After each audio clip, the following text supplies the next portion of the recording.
جو ہے ہمارے معصومین ہیں اور ان کی حدیث جو ہے وہ ہمارے لیے قیامت تک کے لیے ویسے ہی حجت ہے جیسے سرکار کی حدیث جو ہے. تو میں نے جتنی بھی باتیں کی ہیں ان ائمہ کی احادیث میں کی ہیں. بالکل ٹھیک ہے. اچھا ایک نقطے پہ میرے خیال میں ہم سب متفق ہو گئے اور وہ یہ کہ there would be a state of turmoil in the world, یعنی ایسے حالات ہوں گے کہ جس کے اندر بہت سی برائیاں اس حد تک عام ہو جائیں گی کہ شاید ان کو پھر برائی سمجھا ہی نہیں جا رہا ہوگا. ایک ویڈیو ناظرین آپ دیکھیں گے, کلپ آپ دیکھیں گے کہ جس کے اندر آج کی دنیا, ہم نے بہت مختصر سے وقت میں کچھ مناظر آپ کے لیے جمع کیے کہ یہ آج کی دنیا ہے. اور جب ہم اخبار پڑھتے ہیں یا جب ہم کوئی خبر ٹی وی پہ دیکھتے ہیں اور ہم مختلف خبریں جنگوں کی, زلزلوں کی, طوفانوں کی, مختلف اخلاقی انحطاط کو دیکھتے ہیں, تو آج کی دنیا شاید اس جگہ پہنچ گئی ہے کہ اب کسی مسیحا کا, جو کہ ہمارے پوائنٹ آف ویو سے امام مہدی رضی اللہ تعالیٰ عنہ ہے, ان کا ظہور ضروری ہو گیا ہے. یہ کلپ صرف آپ کو یہ دکھانے کے لیے کہ آج دنیا کس جگہ پر کھڑی ہے. کلپ دیکھیے.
سر وامانده به صحرای سراب و خاک طلوعی تازه میخواهیم. بیا بیا بیا ای عشق عالم تاب. قسم بر خانه کعبه به جای پای ابراهیم، قسم بر مسجد الاقصی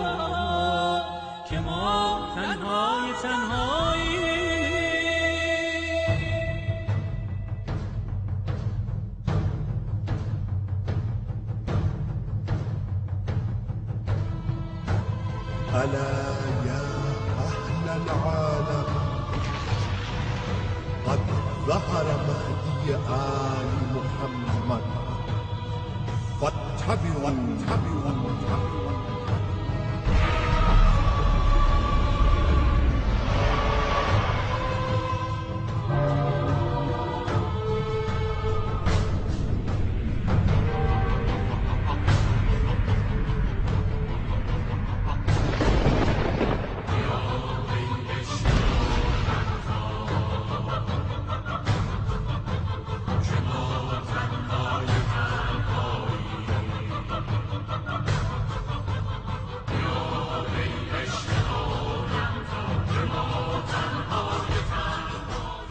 ناظرین کلپ آپ نے دیکھا، یہ آج کی دنیا کی عمومی صورتحال ہے، اور شاید ہی کوئی ایسا شخص ہو کہ جو اس میں دکھائے گئے مناظر سے ڈس ایگری کرے۔ اچھا ڈاکٹر صاحب، کوئی وقت متعین ہے احادیث میں ہمیں کوئی اشارہ؟ ایک تو یہ حالات ہیں دنیا کے کہ جنگ و جدل اور جو کچھ آپ نے دیکھا یہاں پہ، کوئی وقت، کوئی اندازہ لگایا جا سکتا ہے یہ حالات کتنے بڑھیں گے تو امام مہدی آئیں گے؟ بسم اللہ الرحمن الرحیم۔ سورہ لقمان کا آخری رکوع پڑھ لیجیے، جس میں واضح طور پر کہا گیا ہے کہ یہ جو غیوب کی چیزیں ہیں، اس کا علم ان عند اللہ علم الساعہ، خدا ہی کے سوا کسی کو نہیں معلوم، لہذا اس کے لیے ٹائم فریم نہیں دیا جا سکتا۔ اچھا احادیث میں بھی نہیں؟ احادیث میں بھی ٹائم فریم نہیں، علامات دی گئی ہیں، علامات دی گئی ہیں۔ ٹھیک ہے، دیکھیے قیامت کا کوئی ٹائم فریم ہے؟ نہیں نہیں ہے، وہ صرف اللہ ہی جانتا ہے۔ اسی طریقے سے قیامت کی علامات موجود ہیں جس کی روشنی میں علماء بیان کر سکتے ہیں۔ اسی طریقے سے امام زمانہ علیہ السلام کے ظہور کی علامتیں جو خاصی یعنی حتمی تو نہیں پوری ہوئی ہیں، غیر حتمی علامتیں 99 جو ہے % پوری ہوتی ہوئی معاشرے میں جو چیز ہم دیکھ رہے ہیں وہ نظر آ رہی ہیں۔ اور اسی صورت میں چھٹے امام سے کسی شخص نے پوچھا تھا کہ امام زمانہ کے ظہور کی کوئی ٹائم ہے، تو انہوں نے کہا کہ جو بھی وقت کا تعین کرے گا وہ ہماری نظر میں کذاب ہوگا، یعنی علامتیں ہیں بس، اس کے علاوہ کوئی ٹائم فریم نہیں دیا جاتا۔ ڈاکٹر صاحب بالکل صحیح فرما رہے ہیں، اس کو حکمتاً چھپا کے رکھا دیکھیے ہے۔ اللہ تعالیٰ نے قرآن مجید میں قیامت کے بارے میں جو سورہ لقمان کے آخری رکوع میں واضح طور پر بتا دیا کہ اللہ کے سوا یہ 5 چیزوں کا علم کسی کو نہیں معلوم، ان میں سے ایک قیامت بھی ہے۔ چنانچہ جو قیامت کا نہیں معلوم، اور نبی اکرم صلی اللہ تعالیٰ علیہ وسلم سے پوچھا گیا، اور آپ صلی اللہ علیہ وسلم نے یہی فرمایا کہ ان کی جو نشانات ہیں، جو علامات ہیں، یہ نشانیوں کو دیکھ کر سمجھ لو کہ اقتربت الساعہ، قیامت قریب ہے۔ قیامت ریلیٹڈ ہے امام کے ظہور سے، قیامت ریلیٹڈ ہے امام کے ظہور سے۔ اس سلسلے میں سورۃ لقمان کی جو آخری آیت ہے، اس سلسلے میں ایک بات کہنا چاہوں گا کہ 5 چیزوں کا تو ذکر ہے یقیناً، لیکن ان 5 چیزوں کو 2 حصوں میں تقسیم کیا ہوا ہے۔ پہلے حصے میں 3 چیزیں ہیں اور دوسرے حصے میں 2 ہیں۔ ٹھیک ہے۔ ان اللہ عنده علم الساعہ وینزل الغیث ویعلم ما فی الارحام۔ تو یہ 3 چیزوں کے متعلق تو یہ بتایا گیا ہے کہ اللہ کو اس کا علم ہے۔